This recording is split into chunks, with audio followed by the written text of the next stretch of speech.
रश्मी, तुला आठवते आपण मागच्या आठवड्यात माझ्या मित्राच्या प्रमोशन पार्टीला गेलो होतो? हा. तो मित्र येतोय का आत्ता आपल्या घरी? अहो मग आधी सांगायचं ना, घर आवरायला पाहिजे. आणि मी मस्त कांदा पोहे करते. हा कांदा पोहे कर, बेस्ट. अरे इथे पोचायला 1 तास आणि घर शोधायला अर्धा तास गेला माझा. भाऊ, पाणी.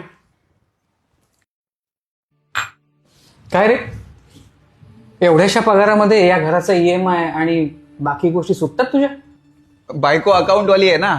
आपला पगार आला ना की त्यातले बाईकच्या पेट्रोलसाठी पैसे बाजूला काढून ठेवतो, उरलेले सगळे बायकोच्या बँकेत ट्रान्सफर करून टाकतो. तीन चालवते घर मस्तपैकी. टिपिकल मिडल क्लास मेंटॅलिटी सारखं बोललास रे. हा, अरे किमान बायकोचा तरी विचार कर. काय वहिनी, चुकीचं बोलतोय मी? हा, याचा पगार आहे आता 20,000 रुपये, माझा आता झालाय 70,000 रुपये.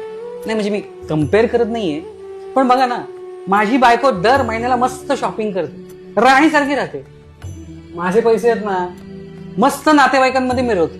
नाश्ता करून घेऊया. अरे लास्ट टाइम तुम्ही एखाद्या ज्वेलर्स मध्ये एखादा दागिना खरेदी करण्यासाठी कधी गेला होता? तू माझा मित्र आहेस ना म्हणून तुला सांग.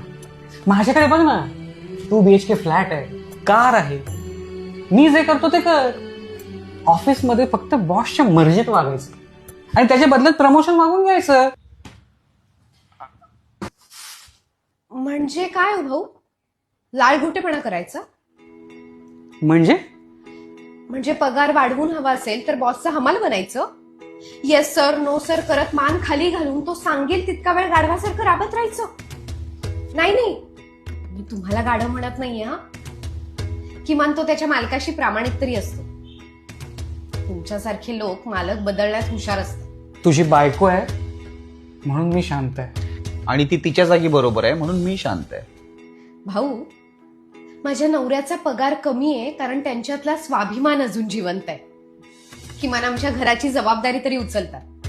तुमच्यासारखं बॉसच्या बॅगा नाही. आणि तुमची बायको सगळ्यांसमोर जसा तुमचा पगार मिरवते ना, तसा मी माझ्या नवऱ्याचा स्वाभिमान जगासमोर मिरवते. तुझी पोस्ट आता माझ्या अंडर आहे, विसरू नकोस. तुला ना कामावरून काढून टाकाल का? काढून टाका. आम्ही मस्त वडापावची गाडी टाकू बिल्डिंग खाली, आणि तुमच्यापेक्षा जास्त कमवू. भाऊ, स्वाभिमानाची चविष्ट भाकरी नाही खाऊन जाणार? नाही, नको, धन्यवाद, येतो. रश्मी, अगं बॉस होता तो माझा. मग मी काय करू? हे बघा, माझ्यापर्यंत होतं ना तोपर्यंत ठीक होतं, पण माझ्या नवऱ्याचा अपमान मी कधीच सहन करणार नाही. गौराई, ये इकडे. जाऊया आज गाडी शोधायला. गप्पा बसा.